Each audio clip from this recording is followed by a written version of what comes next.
여러분 안녕하십니까? 2월 26일 한 주의 시작 월요일 프레스 라이브 시작합니다. 오늘의 주요 이슈부터 살펴봅니다. 의대 증원에 반대 전공의들이 업무를 중단한 지 일주일째. 이번 주가 진료 공백 사태의 진짜 위기란 말이 나옵니다. 끝까지 저항하겠다는 의료계와 유례없는 극단 행동이라고 비난한 정부 사이에 의대 교수들이 중재 움직임을 보이면서 진전이 있을지 주목됩니다. 또다시 친명계 인사들을 단수 공천에 잡음이 나온 민주당이 공천 문제 관련해 어제 심야 최고위원회를 열었지만 뚜렷한 해력책을 내놓진 못했습니다. 국민의힘에서는 현역 의원 다수가 본선행을 확정한 반면 용산 대통령실 출신들은 줄줄이 탈락했습니다. 자세히 살펴봅니다. 법인카드 사용 관련해 공직선거법 위반 혐의로 기소된 민주당 이재명 대표의 배우자 김혜경 씨에 대한 첫 재판이 오늘 열리는데 김 씨는 재판을 앞두고 법원에 신변 보호를 요청했습니다. 프레스 라이브는 1분 뒤에 돌아오겠습니다.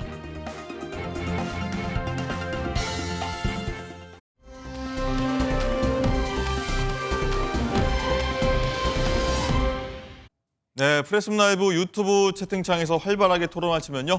시청하는 재미가 2배, 3배가 될 테니까 많은 참여 바라겠습니다. 네, 저희 프레스 라이브의 뉴스 핵심 관계자분들 나오셨습니다. 안녕하십니까? 안녕하세요. 네, 제22대 총선이 이제 44일 앞으로 다가오면서 여야 대진표가 속속 확정되고 있습니다. 공천 관련해서 민주당에 이어 이제 국민의힘에서도 이런저런 잡음이 슬슬 나오기 시작하죠. 먼저 오늘 민주당 보면 이재명 대표가 공천 파동 수습 시험대에 섰습니다. 경선 여론조사에서 불공정성 논란이 일었던 업체 배제를 수용한 데 이어서 어젯밤에는 비공개 최고위원회 회의를 열었는데 이 얘기부터 한번 해보도록 하겠습니다. 자, 장가 기자, 어제 심야 최고위원회가 꽤나 오래 좀 열렸는데 어떤 내용들 나왔죠?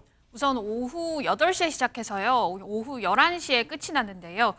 여론조사로 더욱 커진 공천 파동을 어떻게 잠재울지, 그리고 친명 원외 조직 더민주 혁신회의 수장 출신인 김우영 강원도당 위원장의 은평을 경선 문제 등이 거론이 됐습니다. 네. 결과적으로 보면 거의 빈손 회의였는데요. 최고위원회 후에 이재명 대표의 발언 들어보시겠습니다. 공천 상황 둘러싸고 현재 내용이 많은데 수습책이 필요하다는 의견이 많은데 이거에 대해서는 어떻게 생각하세요? 김영계에게 불이익 주는 거 아니냐는 그런 의견도 나오고 있는데 여기에 대해서 좀 어떻게 바라보시는지. 민주당의 공천은 1년 전에 확정한 특별당규회에서 시스템 공천을 하고 있습니다. 각종 위원회에서 합리적인 판단을 하고 있는데 물론 낙천되신 분들이나 경선에 참여하지 못하는 분들은 매우 억울하실 텐데 위로 말씀드립니다. 그러나 불가피한 점들을 이해해 주시기 바랍니다.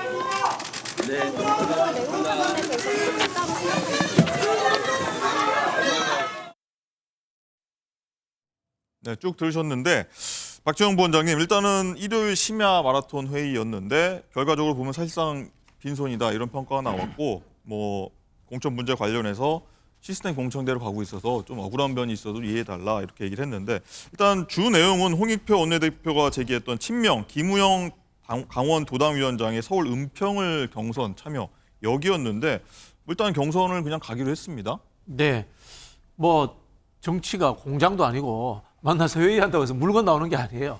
사실은 빈손이라는 표현보다는 그 과정이 민주적 절차입니다. 토론하고 수기하고 의견을 조정하고 뭐 그렇게 좀 봐주시면 좋겠고요. 우리 김우영 후보 같은 경우는 좀 이중적인 측면이 있어요. 제도적인 부분에서는 사실 별 문제가 없습니다. 예. 국회의원이라는 게 독도에 있는 사람이 제주도에 출마해도 되는 거예요. 그죠? 네. 그런 부분에서 출마의 자유가 존재하는 거고요. 그리고 이분이 그 강원도에 내려갔을 때 원래 서울 은평구 구청장을 재선한 사람입니다. 네. 내려갔을 때는 당의 요청에 의해서 내려갔습니다. 본인 입장에서 보면 내가 희생해서 강원도로 차출되어서 갔어. 이런 생각을 가질 수 있습니까? 내가 희생했으니까 이번에는 그 전에 계속 정치했던 은평구로 돌아올래. 이런 생각을 가질 수 있는 겁니다. 네. 그러나 한편으로 보면 우리가 생각하는 상도이다. 이런 측면에서 보자면은 강원도당 도당 위원장 하는 사람이 도당 위원장이면 도의 책임자입니다. 책임자인 사람이 도를 버리고 서울로 왔다. 네. 좋은 지역구로 왔다. 이런 거에 대해서 비판도 또 받을 수 있는 겁니다. 자, 이런 게 마찰이 일어났을 때는 어떻게 해야 되냐. 결국 저는 균형감이라고 봅니다. 결국은 법률 제도적으로 할 수 있는 가능성이 있다면 상도의적인 측면들은 어느 정도 좀 낮춰볼 수도 있지 않나 뭐 그런 생각이 들고요. 네. 참 애매한 결정인 것 같아요. 제가 봐도 사실. 네, 애매하다. 서정욱 변호사님, 일단은 여론조사 공정성 논란 있었고, 뭐 공천 문제 후속 대책까지 좀 논의해 보자 했는데 거기까지는 좀 이르지 못한 것 같은데 어떻게 보십니까? 이제 이 대표는 시스템 공천하고 있다 이렇게 원론적인 얘기하고 갔단 말이죠. 어떻게 들으셨습니까? 지금 이제 그 김우영 이분은 이제 그 아마 강원도당위원장 사표 수리도 안 됐을 거예요. 그리고 이제 얼마 전에도 지도부에서 이제 주의 조치까지 내렸잖아요. 이런 분을 이게 그 경선 기회를 준다? 이게 시스템 공천이 맞는지 의문이고. 그런데 반면에 임종석 실장 있잖아요. 네. 이분은 이제 끝까지 성동갑에 못 주겠다. 다른 데 가라. 근데 김우영하고 임종석 실장이 왜 이리 차이 납니까? 김우영은 이제 강원도당 수리도 안 됐는데 오는데도 경선 기회를 주고. 근데 임종석 실장은 이제 성동갑을 고소하는데 무조건 딴 데 가라. 이거는 말이 안 되잖아요. 그리고 이제 그 저기 앉아 있는 지도부 보십시오. 제가 보기에 100% 거의 단수 공천된 분들 아닙니까? 이런 식으로 이게 지도부는 100% 이제 단수 공천으로 친명은 횡재를 하고 있는 거예요. 다 이게 단수 공천 받은 분 아닙니까? 저 앉아 있는 분들이. 그리고 이제 비명은 전부 이제 그 횡사, 전부 경선 아니면 하위 20% 이게 컷오프 당할 수 있는 이게 과연 시스템 공천인가? 이런 이제 의문이 듭니다. 알겠습니다. 자, 이런 상황에서요. 홍익표 원내대표가 김우영 위원장 출마 부당성 계속 지적했다고 하는데 그래서 계속 이재명 대표하고 일단 당의 투톱이 갈등을 일으키는 거 아니냐 이런 얘기가 계속 나오고 있는데 관련 목소리 한번 듣고 오겠습니다. 어쨌든 공천 관련해서 참 여러 가지 혼란들이 발생합니다만 모두가 갈 수는 없는 길입니다. 어쩔 수 없다는 사실을 좀 수용을 해주시기를 다시 한번 부탁을 드립니다. 이런다고 해서 상황이 바뀌지는 않습니다. 또 바뀌어서도 안 됩니다. 그러나 하나가 되어도 모자랄 시점에 도리어 민주당이 국민께 실망을 드리고 있어서 대단히 송구합니다. 저부터 책임을 크게 느끼고 있습니다. 국민의 경고를 무겁게 받아들이고 문제를 바로잡아야 합니다. 네, 쭉 들으셨는데 부원장님 이거 어떻게 들어야 됩니까? 이재명 대표는 문제 없다. 홍익표 대표는 죄송하다 이런 사과를 했는데 둘의 역할론인 겁니까? 갈등설로 봐야 됩니까? 뭐 어떻게 봐야 됩니까? 뭐 역할론이기도 하고요. 사실은 뽑힌 단위에 의해 가지고 자신의 입장이 다른 거죠. 이재명 대표는 당원들과 지지자에 의해서 뽑힌 겁니다. 자, 홍익표 원내대표는 의원들에 의해서 뽑힌 겁니다. 네. 홍익표 원내대표 입장에서는 의원들의 이익 대변을 해줘야 되는 거예요. 본인 입장에서는 본인의 역할을 충실히 하고 있는 거다. 다만 어느 것이 중요한가라는 측면에서는 차이가 존재하죠. 네. 당연히 이제 당대표가 서열도 높고 뽑힌 단위도 크지 않습니다. 네. 직선으로 뽑힌 사람입니다. 그런 측면이 있는 거고요. 한편으로 보면 뭐 제 개인적인 의견입니다만은 한국 정치의 고질적 구조적 문제, 원내 정당화의 문제도 존재한다고 봅니다. 자, 의원들은 공천 대상입니다. 대상들이 목 높여서 이야기합니다. 공천 대상들이 선거구제 획정을 해야 되는데 지금 법률을 위반하고 선거구제 획정도 하지 않고 있습니다. 선거법 개정 과정에서 의원들의 입장을 한번 보십시오. 전부 다 본인들 이익관계를 가지고 주장을 합니다. 사실 이게 한국 정치가 의원 특권 정당이 되면서 의원들의 당사자인 사람들이 모든 제도를 결정하는 구조를 만들어 놓은 것이 저는 근본적인 문제다 이런 생각이 들고요. 결국은 뭡니까? 대통령도 직선으로 뽑잖아요. 직선으로 뽑힌 당대표에게 보다 힘이 실리고 당대표 중심으로 결정이 이루어질 것이다. 그렇게 생각이 듭니다. 네. 어쨌든 뭐 각자 위치에서 뭐 당대표는 당대표대로 원내대표는 원내대표대로 지금 각자 목소리를 내고 있다 이렇게 좀 말씀하셨는데 서정욱 변호사님 일단은 홍익표 원내대표가 좀 갈등설로 좀 많이들 지금 얘기를 하고 있으니까 일단은 뭐 여러 의견 제시 자연스러운 일이다라고 좀 얘기하면서 좀 갈등 좀 확산하고 있는데 뭐 좀 갈등설에 대해서 좀 부담스러워서 한 얘기일까요? 어떤 걸까요? 지금 이제 갈등이 저는 뭐 커진 게 맞고요. 아마 이제 그 오늘 빠르면 오늘 임종석 실장 있잖아요. 네. 이 공천 문제로 이제 갈등이 극대화되지 않을까. 지금 이제 홍익표 원내대표가 겉으로는 이제 여론조사 업체, 그다음에 은평의 김우영 문제 이걸 제기하지만 저는 실질적으로 이제 임종석 실장과 홍익표 원내대표는 특수관계입니다. 특수관계다. 왜냐하면 이제 그 대학 한양대 네. 후배로 이제 그 임종석 실장이 자기 지역구를 홍익표 대표에게 준 거예요. 예. 그리고 이제 삼선하고 서초로 가면서 다시 이제 임종석 실장한테 반납한 거죠. 근데 이걸 가지고 지도부에서는 이제 임종석 실장은 절대 못 준다. 이러고 있으니까 이제 이거 홍익표 원내대표가 저는 이해찬 전 대표를 이제 만났잖아요. 네. 그래서 이제 이해찬 대표도 임종석 실장 공천 주라. 이재명 대표한테요. 예. 이렇게 했지 않습니까? 아마 이제 그 오늘 임종석 실장 그 공천 문제 이게 바로 이제 이해찬과 홍익표 원내대표가 이재명 대표한테 이제 공천 주라 했기 때문에 아마 이제 민주당 갈등이 폭발하느냐 수습되느냐 이게 오늘 결정될 것 같아요. 뒤에서 제가 얘기하려고 했는데 한 번 더 앞으로 좀 끄집어내면 부원장님 생각은 좀 어떻게 지금 되리라고 전망을 하십니까? 이 인정석 전 실장의 공천. 중구 성동구가 임종석 실장님 땅입니까? 뭐 거기다 성을 쌓았습니까? 지역구는 국민들과 당원들이 뽑는 것이지 본인이 내 땅처럼 이렇게 생각하시면 안 되는 거예요. 한편으로 보면 이런 거 아니겠습니까? 홍익표 원내대표가 지역구를 버리고 서쪽으로 하는 험지로 갔습니다. 험지로 갔는데 그 내 지역구를 내 친구였던 임종석 실장에게 다시 준다? 그렇게 이야기하면 그 순수성마저도 저는 훼손된다. 그런 생각이 듭니다. 저는 임종석 실장이 정치적 의미가 있을 수도 있다고 봅니다. 그러나 중성동구의 공천을 다시 받는 것은 지역구 자체를 사적 소유하는 것처럼 보이기 때문에 저는 정당 정치와 민주당에도 좋지 않다. 네. 그런 생각이 들고요.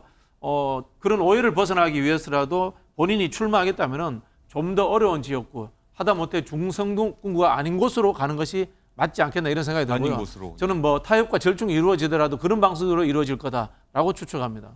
뭐 서정욱 변호사께 한 번 더 여쭤볼게요. 일단은 최근 기류가 임종석 실장의 어떤 큰 뇌관이 될 수 있다고 계속 헤드라인 나오고 있지 않습니까? 그래서 일단은 임종석 실장은 그때로 공천해야 된다 이런 기류가 있다고 해요. 어떻게 좀 전망하십니까? 그렇죠. 만약에 그 컷오프 시기면요. 예. 지금 이제 그 심각한 내분이 벌어질 것 같아요. 완전히 이제 그 명문 정당이 이제 그 갈등 속으로 빠져드는 거죠. 지금 이제 임종석 구하기에 저는 3명이 나섰다 봐요. 네. 첫째는 이제 그 홍익표, 그 다음에 이해찬, 네. 그리고 이제 좀 있으면 문재인 대통령까지 나설 수가 있는 거예요. 최악의 상황으로 치닫을 시. 지금 이제 문재인 대통령이 지금은 이제 그 고양이를 시켜서 경고를 했지만 고양이 시켜서 사천하지 마라 이렇게 경고를 했지만 본인이 직접 나설 수가 있는 거예요. 초대 비서실장입니다. 따라서 저는 아마 이제 이재명 대표가 임종석 실장의 과연 이게 컷오프 시킬까 성동갑에 그러면 이제 이해찬 가장 중요한 우군이잖아요. 네. 이해찬 대표가 없으면 오늘의 이재명 대표도 없습니다. 따라서 저는 이재명 대표가 이제 그 꼬리를 내리고 임종석 실장 공천 줄 가능성에 이제 그 한 표를 던지고 싶어요. 그렇습니다. 국민의힘에서 바라는 것 같아요. 586 586 심판론을 프레임으로 해서 그걸 가지고 선거 구도를 짜기에는 임종석 실장이 나와주는 게 좋거든요. 알겠습니다. 다시 공천 얘기로 한번 돌아오도록 하겠습니다. 자, 임재 변호사님, 네. 어제 민주당이 7차 공천 심사 결과를 발표했는데 친명 지도부가 아까 서정욱 변호사 잠깐 말씀하셨는데 본선 직행 티켓을 많이 따내면서 또 이런저런 말들이 나와요. 그렇습니다. 본선 직행 티켓이라고 한다면 바로 단수 공천을 받았다는 네. 의미인데요. 공교롭게도 이제 친명으로 분류되는 그 지도부가 단수 공천을 받아서 좀 말이 나오고 있습니다. 정청래 최고위원 그리고 서울 중랑갑의 서영구 의원 그리고 권칠승 의원이 단수 공천을 받아서 바로 본선으로 직행을 하게 되었습니다. 반면 비명계로 분류되고 있는 현역 의원 일부는 경선을 치르게 되었는데요. 바로 박영순 의원과 송갑선 의원 경선을 치르게 되었습니다. 이 두 의원은 스스로 밝힌 이 현역 의원 평가 하위 대상자이기도 합니다. 이에 대해서요, 이명백 이 위원장은 친명계 의원의 단수 공천, 일명, 비명계 의원들의 경선에 대해서 별도로 이런 부분이 고려된 바는 없다 이렇게 의견을 밝히기도 했습니다. 네, 말씀해 주셨는데 임명백 공관위원장 육성으로 한번 목소리 듣고 오겠습니다. 네, 우리가 단수를 선정할 때는 특별 당규 16조에 따라서 혼자서 그러니까 단일 인물이 출마하는 경우와 그러니까 단수죠. 아니면 상대 후보와의 격차가 심각하게 나서 예를 들면 심사총점에 약 30% 이렇게 났을 경우에는 단수로 선정할 수 있습니다. 좀 이른바 친명이라고 불리시는 분들이 거의 다 단수를 받으셨고, 그리고 비명 의원님들이 다 경선을 하는 것으로 좀 보여졌는데 특별한 고려는 없었습니다. 네, 종합해 보면은 친명 횡재, 비명 행사 공천이다. 뭐 이런 얘기 나오는데 참 말들도 좀 잘 지어낸 것 같습니다. 박지원 부원장님, 일단은 현재까지 단수 공천 받은 사람이 현역 51명 중에 비명은 6명밖에 없어서 나머지 친명이라서 뭐 이런 얘기들이 나오는 것 같은데 이런 지적 계속 나오고 있는데 어떻게 보십니까? 이 친명, 비명 프레임은 틀렸어요. 제가 보기에는 정확하게 말씀드리면은 현재 당직을 맡고 있느냐 문제죠. 그렇지 아하. 않습니까? 이계호 의원 정책위 의장인데 이분 대표적인 친낙계였습니다. 친 맞잖아요, 그죠? 우리가 다 알고 있지 않습니까? 근데도 공천 받았어요. 결국 이분이 친낙계인데도 공천을 받은 것은 현 지도부가 자리를 갖고 있기 때문에 그렇지 않나. 뭐 이런 부분 저도 아쉬운 점이 있어요, 사실은. 그래서 언론에서 이야기하는 친명, 비명 프레임은 맞지 않고 현재 당직을 맡고 있느냐 안 맡느냐 이 차이인 것 같고요. 그리고 또 하나 제가 좀 내부적인 이야기를 말씀드리면 이게 여론조사를 하는 것 같아요. 여론조사로 해서 20% 이상 차이 나면 그냥 단수를 줘버리는 것 같아요. 근데 현역 의원들은 신인들하고 여론조사하고 20% 이상씩 차이 날 수 있거든요. 예. 그러면 그렇더라도 좀 이 원외들하고 좀 도전자들하고 경선 붙여주면 어떨까라는 개인적인 좀 아쉬움이 남고요. 그러면 아까 이야기했던 뭐 비명이기 때문에 나는 뭐 경선한다 이렇게 막 주장하는 분들 있지 않습니까? 이런 분들도 여론조사가 비슷하게 나와요. 그러니까 다 경선시키는 겁니다. 제주도 예를 들어 볼게요. 제주도에 2명은 경선 안 하고 1명은 경선하거든요. 지금 경선 안 하는 2분은 비명이에요. 네. 근데 여론조사가 잘 나오는 거야. 근데 경선에서 원외한테 떨어진 분이 계세요. 그분 친명이야. 근데 상대방이 여론조사가 잘 나오니까 경선하는 거예요. 철저하게 지금 여론조사 중심으로 하다 보니까 현역 기득권이 보장되는 것처럼 보인다. 그리고 사실은 이거는 친명, 비명이 아니라 현역 기득권이 작동하고 있다. 이게 정확한 것 같아요. 지도부가 뭐 당직을 맡고 있느냐 아니냐 이렇게 거기에서 보는 게 좀 맞는 시각이다라고. 그렇죠. 당직을 맡고 있으니까 또 여론조사도 잘 나오고요. 그렇게 한번 볼 수도 있겠고요. 또 하나 이계호 의원 얘기 나온 거 보면은 단수 추천이 됐는데 예비 후보들 굉장히 반발 심하더라고요. 현장에서. 어떻게 보십니까? 그러니까 사실 지도부에 있을수록 경선해야 되는 거 아닌가요? 맞지 않습니까? 솔선수범하자 뭐 이런 이야기 있지 않습니까? 그런 측면에 있어서 사무총장도 단수 공천, 뭐 정책위 의장도 단수 공천, 수석 대변인도 단수 공천. 뭐 그렇게 나오니까 도전자들 입장에서는 불만이 있을 수 있죠. 근데 그게 또 여론조사 탓이다 이렇게 해버리면 또 할 말은 없지만은 제도라는 것이 완벽하지 않으니까 아쉬움이 있는 것 같습니다. 네, 조정 변호사님이 일단 뭐 좀 손 드셨는데 일단 이런 모습들 친명계에서는 그래서 현역 희생을 요구할 수 있다. 뭐 일부 의원들 좀 실명도 나오긴 하는데 뭐 현실화 될 거라고 보십니까? 지금 이제 그 박진영 우리 그 부원장님은 예. 자꾸 이제 친명 비명 프레임이 잘못됐다 하지만 이거는 이제 내부자 아닙니까? 결국은 이제 외부에서 국민이 어떻게 바라보느냐 예. 또는 이제 언론이 어떻게 바라보느냐 이게 중요한 거 아닙니까? 지금 이제 국민이나 언론은 이제 현역 51명 중에 비명이 6명이고 나머지게 친명이라 하는 거 아니에요? 이런 이제 그 비명 행사 이런 사자성어가 올해의 사자성어로 한번 꼽힐 것 같아요. 이게 그냥 나오겠습니까? 이게 바로 국민의 눈입니다. 이 국민 전체의 눈은 속일 수가 없는 거죠. 저는 지금이라도 이게 그 모범을 보인다면 우리 국민의힘은 이제 그 장제원 의원이 있었잖아요. 예. 가장 이제 대통령 측근인데 희생해서 이제 불출마를 했죠. 이런 이제 분이 필요하다 봐요. 그게 바로 이제 정성호 이분이 불출마하는 게 가장 좋아요. 네. 친명 좌장이니까. 그리고 이제 그 공천을 주도했던 조정식 이분은 이제 시흥시장 김윤식 이분이 국민의힘으로 넘어와 버린 거예요. 그만큼 이게 그 아예 싹을 잘라버린 거죠. 경선 상대를. 저는 최소한 이제 조정식 의원이나 사무총장 아니면 이제 그 정성호 친명자장 이런 분들이 불출마를 한번 해줘야만 조금 이게 그 지금 공천 파동이 가라앉지 않을까 이렇게 보입니다. 예. 국민이 이 사태를 어떻게 바라보고 있느냐 방금 말씀하셨는데 장가희 기자 이 관련해서 여론조사가 나온 게 있는데 국민은 어떻게 지금 바라보고 있나요? 우선 국민의힘부터 좀 살펴보면요. 국민의힘의 공천이 공정하다는 답변이 40%가 나왔고 또 공정하지 않다는 답변도 40%가 나왔습니다. 네. 민주당의 공천 공정성에 대해서는 공정하지 않다는 답변이 53%, 그리고 공정하다는 답변은 27%가 나왔습니다. 그러니까 제대로 안 되고 있다는 답이 2배가 많은 겁니다. 그렇다면 양당 대표는 좀 잘하고 있는지 살펴봤더니요. 네. 한동훈 위원장이 잘하고 있다는 답이 52%, 잘 못한다는 답은 42%가 나왔고요. 또 이재명 대표 역할 수행 잘하고 있다 36%, 잘못하고 있다 61%가 나왔습니다. 네. 박지원 본장님, 이거 다시 한번 질문 한번 드리겠습니다.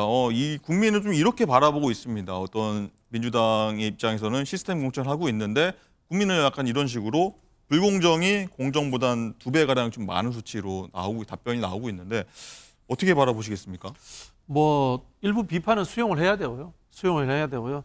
한편으로 보면은 이제 국민의힘이 만든 프레임이기도 하고요. 또 한편으로 이제 언론이 깊숙이 보지 않는 측면도 있다라는 말씀도 제가 드려야 될 것 같아요. 한번 내부자라고 이야기하시니까 제가 속사정을 한번 할 테니까 네. 이걸 좀 언론에서 제대로 이야기해 줬으면 좋겠어요. 한번 들어보죠. 사무총장 조정식 의원, 친명으로 이야기합니다만 이해찬계입니다. 정확하게 말씀드리면 정책위 의장 이계호 의원, 친낙입니다. 대변인 권칠성 의원, 친문입니다.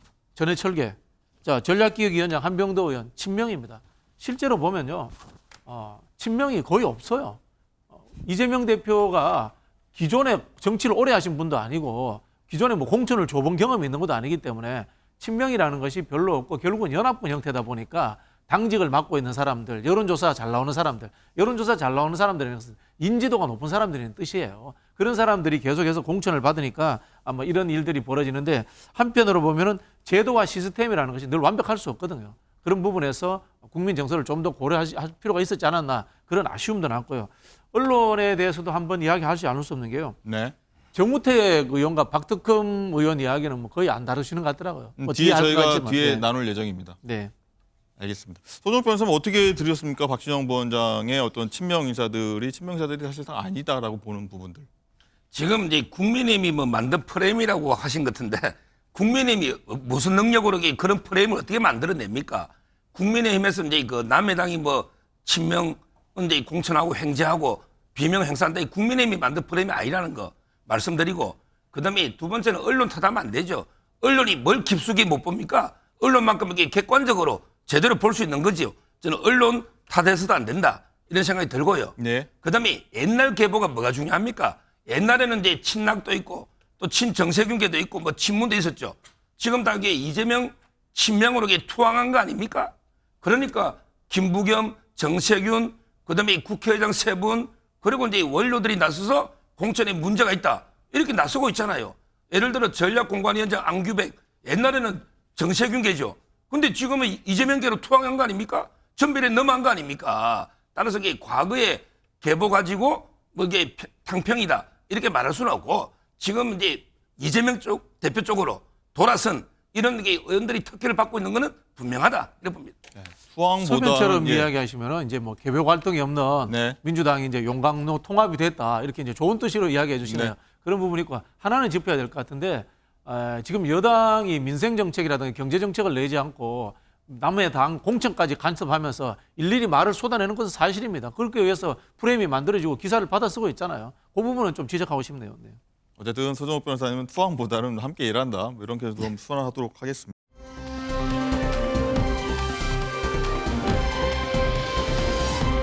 자, 임재 변호사님 일단은 네. 컷오프된 현역 의원들 반발 계속되고 있는데 이 얘기도 한번 해볼게요. 일단은 자신의 지역구가 전략공천으로 지정돼서 사실상 컷오프됐다고 하죠. 그래서 반발하고 있는 노웅래 이수진 의원 어제도 당 지도부 향해서 굉장히 좀 거센 비판했어요. 네, 노웅래 의원 지금 본인의 지역구의 어떤 이 전략 공천 철회를 요구하면서요 단식을 이어가고 있는 상황인데요. 이와 관련해서도 날선 비판 계속 이어가고 있습니다.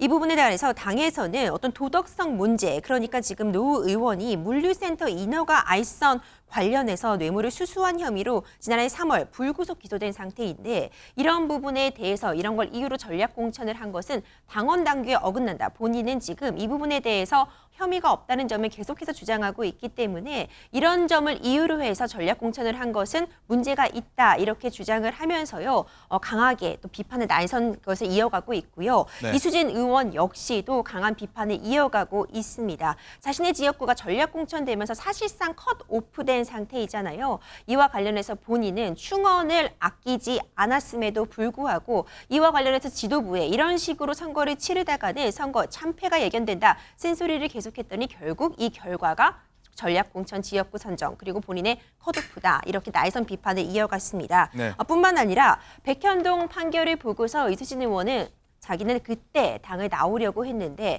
당원들이 있었기 때문에 이제 네. 더 이어갔던 것이고 이번 결과 주변 만류를 며칠 더 기다려봤지만 결국 컷오프 당했다면서 SNS를 통해서 좀 울분을 토로하는 그런 것도 확인할 수 있었는데요. 그리고 뿐만 아니라 지금 이재명 대표 지지자들로부터 이수진 의원 여러 가지 뭐 문자 공격이라는 등 여러 가지 문제를 좀 발생하고 있다면서 끝까지 추적해서 이 부분에 대해서는 강성 지지자들의 이런 문자 공격들에 대해서는 법적으로 책임을 묻겠다는 말도 덧붙였습니다. 네. 임재범 의사님 이수진 의원 관련해서 쭉 길게 말씀해 주셨는데 이수진 의원은 정말 반발이 심한데 그 목소리 한번 듣고 오겠습니다. 저는 위기 때마다 이재명 대표를 앞장서서 지지하고 도왔고 오늘의 당대표를 만드는데 그 누구보다 열심이었습니다. 그런데 지금 후회합니다. 저는 지난주 백현동 판결을 보면서 이재명 대표가 국민을 상대로 거짓말을 하고 있다는 생각을 지울 수 없었습니다. 타당하지 않은 이유로 탈락한 분들이 계셨어요. 컷오프된. 그래서 그분들이 저한테 쫓아와서 이렇게 억울함을 하소연을 했고 그래서 내가 보니까 그 검증을 한 주체가 약간 그 비리 의혹에 담긴 이제 증거들도 있었고 그 비리 의혹의 당사자가 검증위원장이었어요. 그래서 제가 생각 끝에 고심을 하고 그거를 당대표실로 보냈죠. 근데 그게 다시 검증위로 갔어요. 거기 그 두 분이 진술서를 써왔어요. 네. 그러니까 돈을 줬었다. 물론 6개월 후인가 돌려받았지만 돈을 줬다. 네, 이수진 의원 얘기 쭉 들어보셨는데 오늘 조간신문에 보니까 이수진이 태풍에 밀렸다. 뭐 이런 얘기까지 나오던데 손정욱 변호사님, 일단은 이수진 의원이 마지막에 얘기한 게 이재명 대표에서 일단 친명 공관위 간사 김병기 의원에 대한 불법 정치자금 수수 의혹 이 얘기거든요. 쭉 한번 어떻게 들으셨습니까? 이 내용은? 뭐 진실 여부는 확인해 봐야 됩니다. 김병기 의원이요. 진짜 이제 억울하다면 예. 두 가지 조치를 해야 되는 거예요.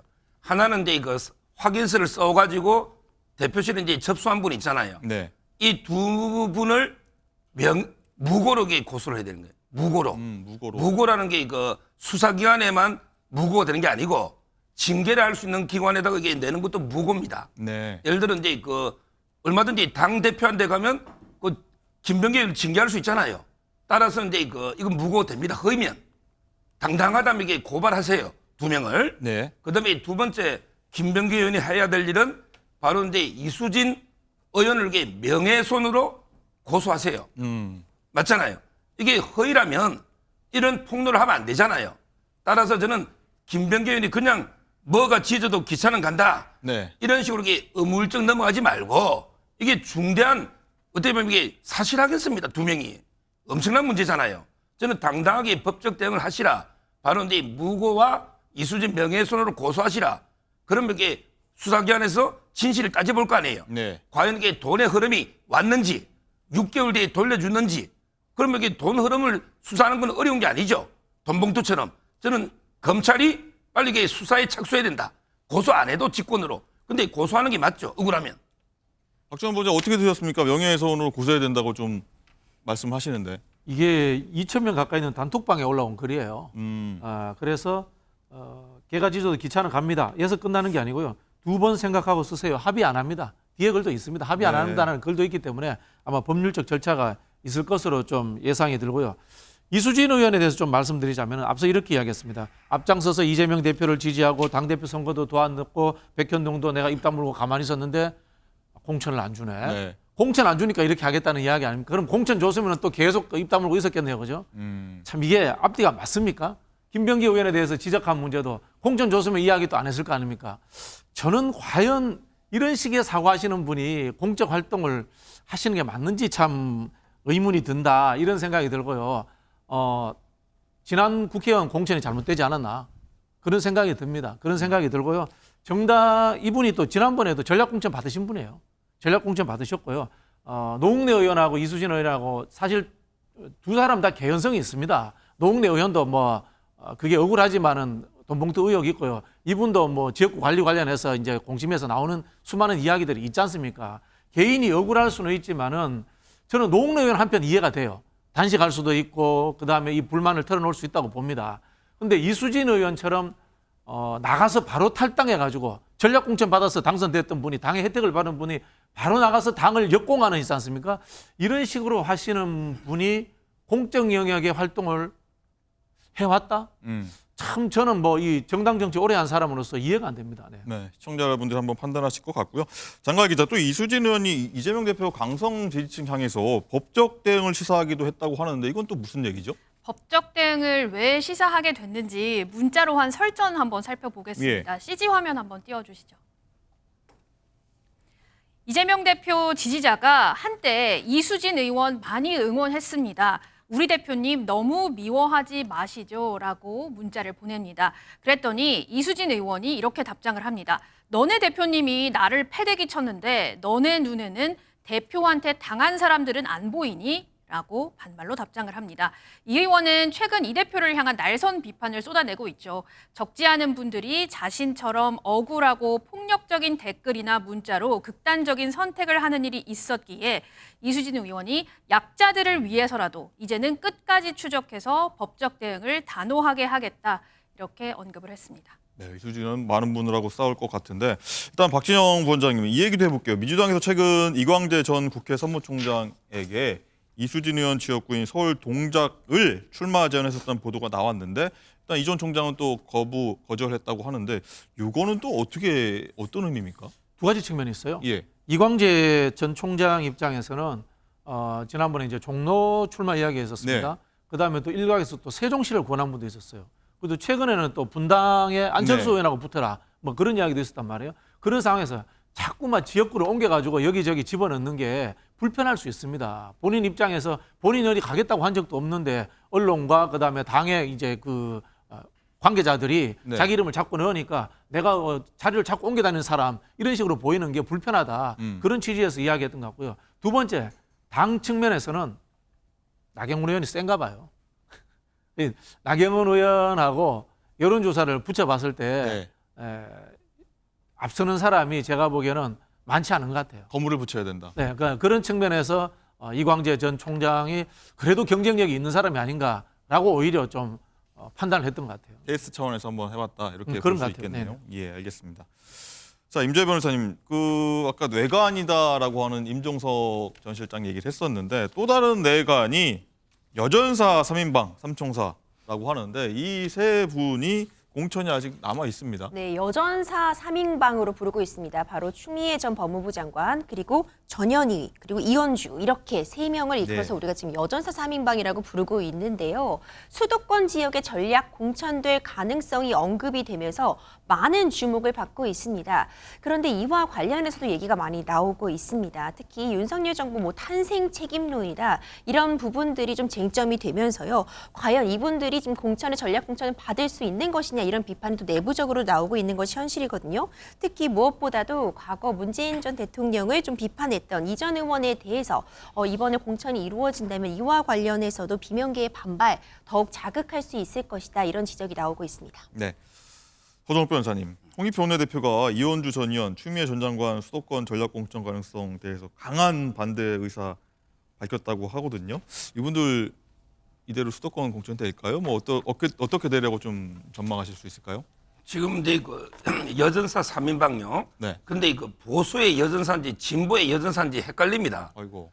제가 보기에 추미애 장관은요. 네. 보수의 음원이다. 이런 이제 평가까지도 보수에서 합니다. 왜냐하면 이제 추미애 장관이 윤석열 대통령을 그때 총장을 징계하고 막 해가지고 오늘날에 윤석열 대통령을 만들어줬잖아요. 네. 그리고 옛날에 드루킹 고소해가지고 김경수 이분을 구속시켰잖아요. 저는 상당히 보수에 아주 좋은 일을 많이 했다. 오히려 이제 보수의 추다르크다. 이런 평가기 때문에 과연 이게 민주당에 도움이 될지 뭐 보수 입장에서는 이제 추미애 장관이 나오는 게 좋죠. 왜냐하면 이게 본인 지역이 아니라 인근 지역에도 악영향을 줄 수 있기 때문에 따라서 이제 공천을 어디 할지 의문이고 더 이제 황당한 거는 이현주 의원입니다. 이분은 이제 그 민주당에서 시작해가지고 완전히 모든 정당을 2년별로 한 바퀴 돌고 다시 이게 고향 민주당으로 이게 들어온 거예요. 이 완전히 연어 아닙니까? 연어. 한 바퀴 돌다가 자기가 태어난 하천으로 들어오는. 근데 연어는 무죄죠. 연어는 이게 칭찬해야 돼, 돌아오는 게. 근데 정치인은 그러면 안 돼요. 정치인은 이념과 철학과 뭔가 이게 기본 가치가 있어야 돼요. 그냥 이게 배지를 주는 쪽에 따라서 삥 한 바퀴 다 돌아서 돌아오는 이런 분이 과연 경쟁력이 있겠습니까? 뭐 저는 이현주에게 공천 줘봤자 결국 이제 갈등만. 왜? 문재인 대통령 보고 최서원 씨보다 못하다 했어요. 최서원 씨보다. 따라서 이제 갈등만 일으키지 도움이 안 될 걸로 봐요. 원장님 좀 반론 있으십니까? 윤석열 대통령이 본인이 친노하시는데요. 문재인 정부에서 검찰총장 하신 분인데요. 그래서 타당에 가가지고 대통령까지 됐는데 뭐 그런 말할 계제가 전혀 아니다. 그런 생각이 들고요. 추미애 장관 같은 경우에 그 장관 시절에 윤석열 검찰총장이죠. 그 당시에 징계위원회 관련해서 1심에서 정당하다는 이야기가 나왔습니다. 그리고 이 전현희 의원 같은 경우는 권익위에서 이제 전현희 의원을 괴롭혔던 사람들 지금 공수처에서 지금 다 고소고발해 놓은 상태입니다. 예. 다 타당성이 있는 겁니다. 자, 이 세 사람은 왜 우리 서정욱 변호사 같은 분이 이렇게 비판하면서 출마하는가? 중도 확장성이 떨어질 수도 있습니다. 그러나 지금 이 선거의 핵심 프레임이 윤석열 정권 심판론이기 때문에 이 사람들이 출마할 수 있는 겁니다. 윤석열 대통령이 국정 운영을 잘하고 있다. 한 35에서 40%, 못하고 있다가 55에서 60%가 꾸준히 나옵니다. 대한민국 국민 대다수가 3분의 2 가까이가 윤석열 정부를 심판해야 된다고 생각하기 때문에 윤석열 대통령과 가장 극단적인 대척점에 있었던 이 세 사람이 출마할 수 있는 명분이 생긴 겁니다. 예. 그래서 저는 이 세 사람들이 출마하는 것은 전혀 문제가 되지 않는다. 그런 생각이 듭니다. 방금 들어온 속보 한번 보고 가겠습니다. 더불어민주당이 이제 새 중앙당 선거관리위원장에 3선 박범계 의원을 임명을 했다고 조금 전에 들어왔습니다. 지난번 정필모 의원이 돌연 사퇴하면서 뭐 경선 자동응답 조사업체 추가 선정 과정 문제점이 있었다. 여거에서 박범계 의원이 새로 선임이 됐는데 박진영 부원장님 이 부분은 어떻게 좀 바라보실 수 있을까요? 박범계 의원 선임? 글쎄요, 저도 정확하게는 모르겠습니다만은 박범계 의원이 친문이잖아요. 뭐 전형적인 이제 친문 정치인인데 그리고 또 뭐 이제 법조인이다 보니까 그리고 생각보다 박범계 의원이 당직을 오래 했습니다. 예. 당 경험이 많습니다. 그러다 보니까 이 선거 관리라는 측면에서 행정적 절차를 잘 진행할 수 있다라는 그런 고려가 저는 뭐 주요하지 않았나 이런 생각이 듭니다. 네. 선임 배경이랄지 한번 나중에 한번 알아보도록 하고요.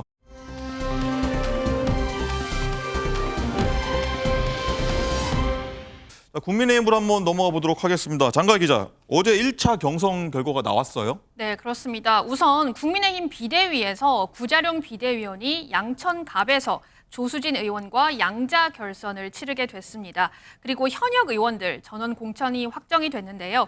가장 눈에 띄는 인물이 청주 상당구 정우택 의원입니다. 정우택 의원 이미 5선인데요. 6선에 도전하게 됐습니다. 그리고 국민의힘 비대위 사무총장을 맡고 있는 장동혁 의원도 보령시 서천군의 공천장을 받게 됐습니다.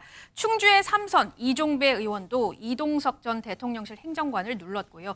자, 그런데 현역 교체율이 너무 낮은 것 아니냐 이런 말이 국민의힘에서 나오고 있는데요. 네. 정영환 공관위원장 어떻게 답했을까요?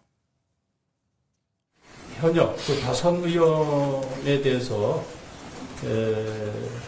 강점 제도를 운영했는데 그 이번에 보면은 현역들이 많이 됐습니다. 그래가지고 저희들이 생각할 때 현역 관리를 굉장히 잘했거나 그 다음에 이제 경쟁 후보가 좀 지명도라든가 이런 게 아직 알려지지 않아가지고 그렇게 됐다고 저희들은 평가합니다. 결과는 이렇지만 저희들은 자세히 들여다보면 공정하다 이렇게 평가하고 있습니다. 네, 쭉 들으셨고요.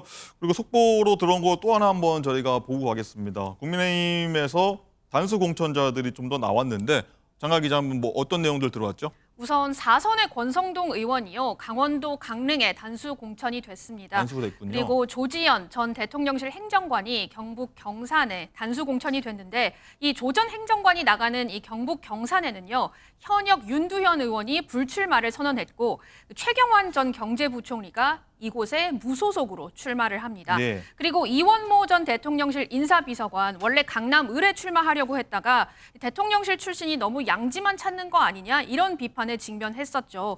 이후 경기 용인갑에 우선 추천 방식으로 재배치가 됐습니다. 울산 중구에서는 현역 박성민 의원 그리고 정연국 전 청와대 대변인 그리고 김종윤 전 국회부의장 보좌관의 3자 경선이 치러질 예정입니다. 네, 서정욱 변호사님 쭉 보셨는데 일단은 친윤계 의원들도 있고 뭐 많이 섞여 있는 것 같은데 어떻게 좀 평가하시겠습니까? 지금 이제 먼저 이제 권성동 이분은 이제 경쟁력이 탁월합니다. 그래서 이제 단수로 된 게 아닌가. 경쟁자가 상당히 아마 격차가 많이 벌어진 게 아닌가. 네. 따라서 이제 시스템에 따라서 공천된 걸로 보이고요. 그다음에 경사는 이제 아까 말한 것처럼 우리 윤두현 이분이 최경환 의원이 상당히 무소속으로 좀 약진하고 있어요. 네. 그러다 보니까 이제 단합이 필요하다. 이래서 이제 스스로 이제 불출마를 했거든요. 그러다 보니까 이제 전략공천 차원에서 87년생 젊은 이제 행정관 조지현 이분을 이렇게 공천한 게 아닌가 이렇게 보이고요. 그다음에 이원모 비서관은 이제 주진우 비서관과 더불어서 이제 가장 대통령실의 검사 출신 가까운 이런 이제 인사. 좀 논란이 있었는데 그래서 이제 강남 을은 이제 배제하고요. 아마 용인갑으로 이런 식으로 재배치한 게 아닌가. 네. 뭐 저는 이제 시스템에 따라 아주 예상대로 잘 이렇게 공천이 되고 있다 이래 봅니다. 네. 또 하나 덧붙여 드리자면 어제 1차 경선 결과 보면은 현역 불패였다. 어떻게 또 보면은 또 국민의힘에 혁신이 없다. 물갈이가 안 되고 있다. 이런 평가도 나왔는데 어떻게 좀 보시겠습니까? 물갈이는 이제 이런 식으로 이게 시스템에 따라 하는 거예요. 시스템에 따라서. 물론 이제 좀 아쉬운 거는 이제 젊은 청와대 출신들이요. 신인들. 예, 대통령이 뭐라 했냐면 이게 나가는 거는 좋은데 어떠한 게 특혜도 기대하지 마라. 이랬거든요. 정말 이제 어떠한 특혜도 없이 본인들이 최선을 다해서 뛰었던 거예요. 그렇지만 이제 인지도도 좀 부족할 거고 그리고 이제 현역들이 나름대로 지역구 관리를 잘했다 봐야죠. 지역구 관리를 잘못했으면 아마 이게 가산점, 감점을 하면요. 뒤바뀔 수도 있죠. 저는 결국 시스템에 따라서 이제 했고 앞으로 이제 조금 이렇게 젊은 청와대 정치인들도요. 예. 이제는 이제 선거 앞두고 바로 내려가서는 힘들 거예요. 최소한 이게 몇 년 전부터 상당히 지역을 갈고 닦아야 된다. 이런 이제 방향으로 나가야 되지 않을까 이래 보입니다. 박정훈 부원장님 또 어떤 시각인지도 궁금합니다. 대통령 출신 인사들이 서정욱 변호사 말씀대로라면 특히 없었다는 게 증명됐다고 하는데 이 부분은 어떻게 보셨습니까? 글쎄요, 우리 서정욱 변호사님은 국민의힘이 하면 시스템이고 민주당이 하면 사스템입니까? 진짜 제가 하나 짚어볼게요. 네. 우리 이원모 비서관 강남에 안 나간다. 이 혜택 없다. 이렇게 이야기했는데 이거 꼼수예요. 용인갑. 민주당이 169석 하는 상황에서도 국민의힘이 당선됐던 지역입니다. 네. 정찬민 의원이 비리 혐의로 이제 아웃됐죠. 그전에도 두 번 다 이우현 의원이라고 국민의힘 계열 정당이 당선되던 지역입니다. 경기도에서 굉장히 좋은 밭이에요. 국민의힘에. 근데 거기에 딱 꼽아놓고는 강남이 아니다. 그래서 우리는 시스템 공천했다. 저는 앞뒤가 안 맞다. 이런 생각이 들고요. 네. 앞서 말씀드린 정우택, 박덕흠 의원 다시 한번 짚어봐야 됩니다. 돈봉투 의혹 정우택 의원. 박덕흠 의원 본인 회사 관련해서 비리 연루가 워낙 많아가지고 탈당까지 했던 사람입니다. 이런 사람들 다 공천 주는 거예요. 그러니까 조용해지는 거예요. 문제 있는 사람들도 공천 주니까 조용해지는 거야.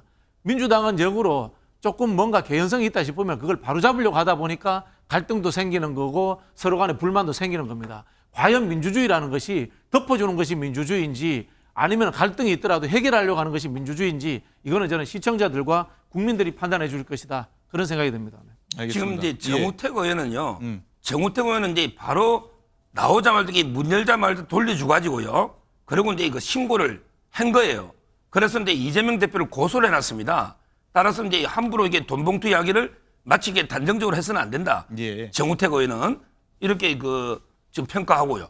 이분이 마치 이게 자꾸 이게 박덕흠 의원도 마찬가지예요. 이분도 이게 다 당당하게 요건을 갖추니까 경선에서 된 거 아닙니까? 지금 이게 오히려 민주당은 보면요. 김민석 의원은요. 추징금도 안 냈더라고요. 추징금도 안 낸 분에게 공천됐습니다. 전두환 대통령하고 뭐 다릅니까? 추징금 안 낸 게. 김민석. 그다음에 서영교 의원은요. 자기 딸을 인턴하고 그다음에 그 비서관독의 친인척 동생 논란이 있었잖아요. 그때 탈당했었잖아요.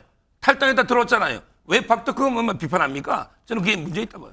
박덕흠 의원을 그렇게 옹호하시면요. 그다음 그 당시에 박덕흠 의원을 탈당이라는 징계를 한 국민의힘이 잘못한 거네요. 그렇게 질문할 수밖에 없고요. 김민석 의원은 지금 제가 알기로 재산이 없어져서 추징금을 나눠서 계속 내고 있는 걸로 알고 있습니다. 네. 두 분 개인 의견 주장하신 부분 좀 감안해서 저희가 한번 듣도록 하겠고요. 자, 임재 변호사님, 이제 관건은요. 여당 텃밭인 강남, 그리고 영남, 여기에 이란 말이 굉장히 많이 나옵니다. 이 지역은 아직 윤곽이 좀 안 잡히고 있어요. 그렇죠. 강남 지역이나 영남 지역 10여 곳 같은 경우에는 사실 출마하면 당선이 거의 확실시되는 거 아니냐 이런 얘기가 나오고 있기 때문에 더 눈과 귀가 집중이 되고 있는데요. 공천 발표 결과가 좀 미뤄지고 있는 상황입니다. 지금 현역 의원인 이제 태영호 의원은 이제 험지로 좀 옮겨간다. 그리고 박진 의원도 서울 지역에서 비교적 험지로 옮겨간다 이런 얘기 나왔고요. 그리고 뿐만 아니라 좀 내부적으로 당 내부적으로도 현역 의원들의 지역구 이동이라든가 불출마를 좀 내부적으로 조율하고 있는 것 아니냐 이런 얘기도 나오고 있습니다. 근데 일각에서는요, 이렇게 좀 우세 지역으로 분류되는 이런 강남이나 영남권 지역의 공천 발표 늦어지는 것이 친윤계 및 대통령실과 그리고 한동훈 비상대책위원장의 어떤 긴장 관계를 드러내는 것이 아니냐 이런 얘기도 나오고 있고요. 네. 뿐만 아니라 좀 지금 중요하게 지켜볼 부분이 29일 본회의에서 쌍특검법 재표결이 있을 예정인데 이와 관련해서 이 지역에서 이제 공천이 확정이 되면은 현역 의원 중에 탈락하는 그런 의원들이 결정되다 보니까 이런 부분에서요, 어떤 표결 때문에 최대한 이탈을 방지하기 위해서 해당 이 표결 이후에 컷 탈락자가 발표되는 것이 아닐까 이런 이야기도 나오고는 있습니다. 네, 서정욱 변호사님, 일단 텃밭 공천 발표가 늦어진 이유, 그리고 임재 변호사님 말씀 중에 용산 대통령실과 친윤계 그리고 한동훈 비대위원 간에 좀 긴장 관계에 있어서 그런 거다라고 좀 분석을 해줬는데 어떻게 들으셨습니까? 제가 보기에 세 가지는 아닌 것 같아요. 첫째는 이제 특검법 쌍특검 있잖아요. 이것 때문에 늦춘다. 이거는 말이 안 되는 이야기고요. 그다음에 이준석 신당의 이삭죽기를 막기 위해서 늦춘다. 이것도 말이 안 되는 거고요. 그다음에 한 위원장과 윤 대통령이 공천 갈등 때문에 늦춘다. 이 세 가지는 말이 안 되는 이야기입니다. 그럼 이게 왜 늦어지느냐? 결국은 이제 텃밭은요, 공천만 되면 이게 당선이 되는 이런 지역이에요. 따라서 이제 무리하게 빨리 공천자를 확정 지어줄 필요도 없는 거죠. 늦게라도 최대한 늦춰도 어차피 이게 당선이 되는 지역 아닙니까? 그렇다면 이런 지역을 전략적으로 잘 활용해서 우수한 인물에게 전략 지역으로 영입할 수도 있는 거고 다목적으로 활용할 수가 있는 거예요. 강남에도. 네. 과연 이게 가벌병에 어떤 훌륭한 전문가를 모셔올 수 있을까 고민할 수 있잖아요. 전략적으로. 서초울도 마찬가지고. 그다음에 텃밭 영남도 마찬가지예요.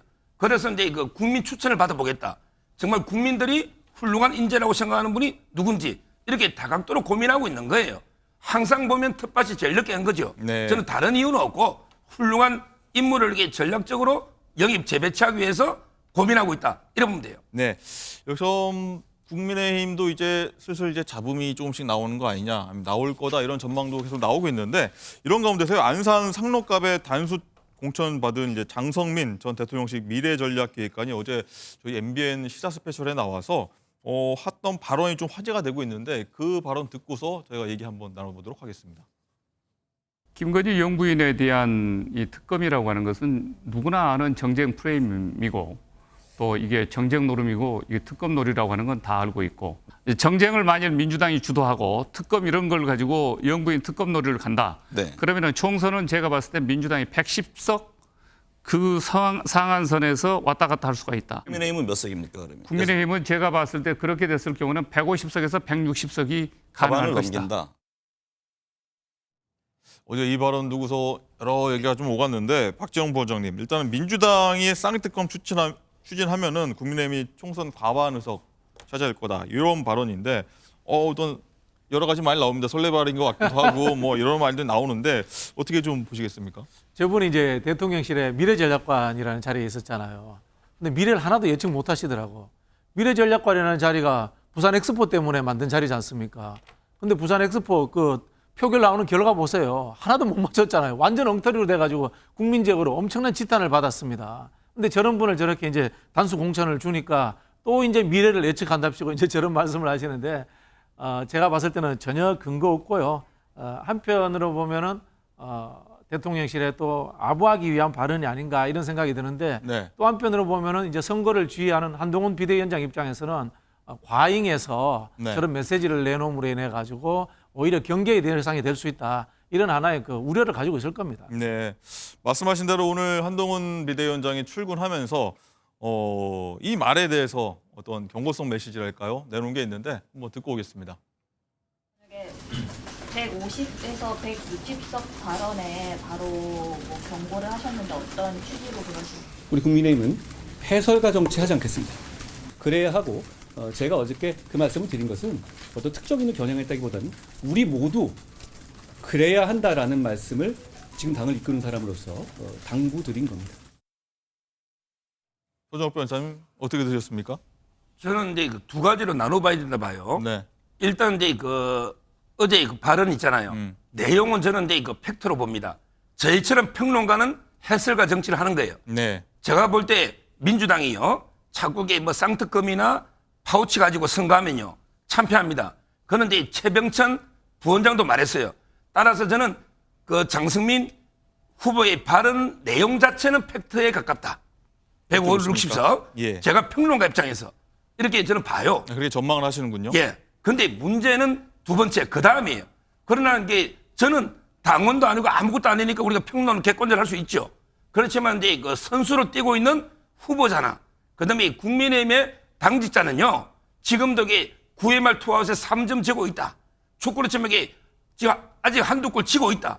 이런 자세로 표로하면 아직 한 표가 부족하다. 이런 절박한 자세로, 겸손한 자세로, 낮은 자세로 나가야 되는데 저렇게 후보가 직접 말하는 거, 이거는 부적절한 거예요. 그래서 한동훈 위원장이 강력하게 경고를 한 겁니다. 겸손해야 된다. 알겠습니다.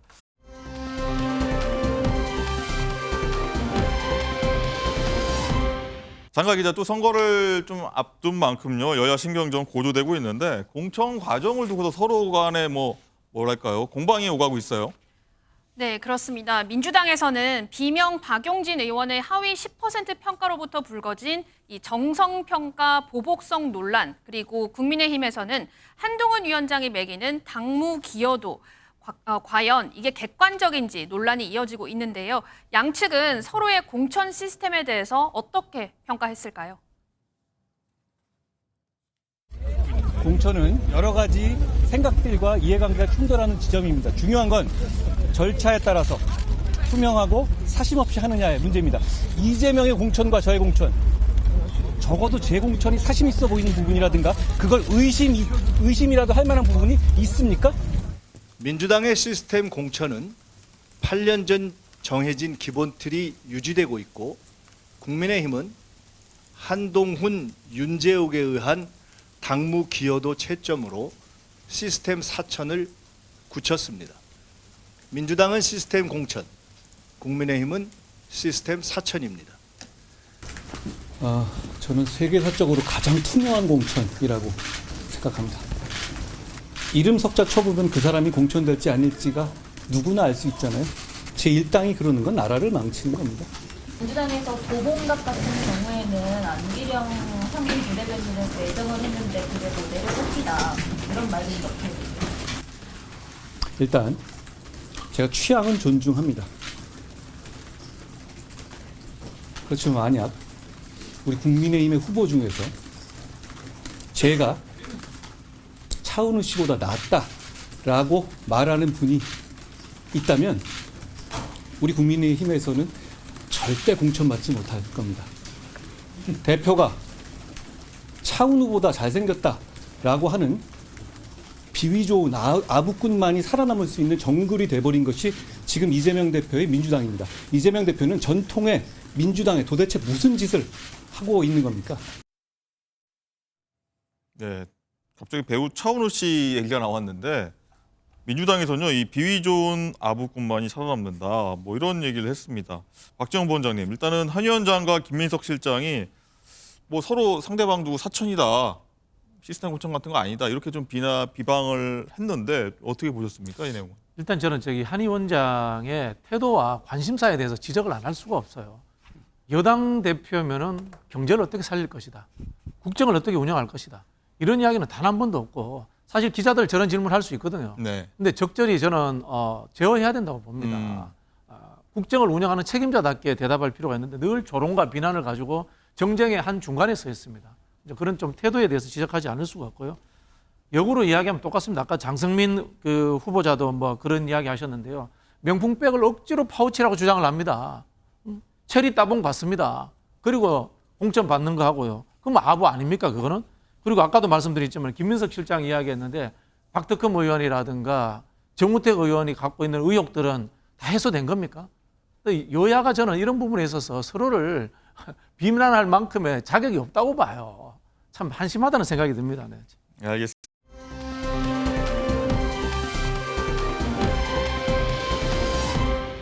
네, 라이브 픽입니다. 북한 김정은 국무위원장의 자녀 그동안 딸 주애가 공개됐죠. 그런데 김 위원장에게 장남이 있고 그동안 대중에 공개되지 않은 이유가 외모 때문이라는 주장이 나왔습니다. 대북 소식통을 인용한 한 영국 매체는 영양 상태가 좋아 보이는 김정은이나 딸 주애와는 달리 장남은 창백하고 왜소하다고 보도했는데요. 또 북한에선 김일성을 닮은 것이 필수 자질로 간주되는데 장남은 증조할아버지인 김일성과 전혀 닮지 않았다고 덧붙였습니다. 그러고 보면 그간 김정은 위원장과 줄곧 공식 석상에 함께했던 딸 주애는 통통한 체격이기도 했죠. 하지만 아직 딸 주애를 김 위원장의 후계자라고 단정짓기에는 아직 공식 절차를 거치지 않은 데다가 뿌리 깊은 북한의 남존여비 사상으로 인해 시기상조일 것 같다는 주장도 나오고 있습니다. 베일에 쌓인 김 위원장의 아들 문제가 확실해지기 전까진 북한의 백두혈통 후계 구도 논란은 계속 이어질 것 같네요.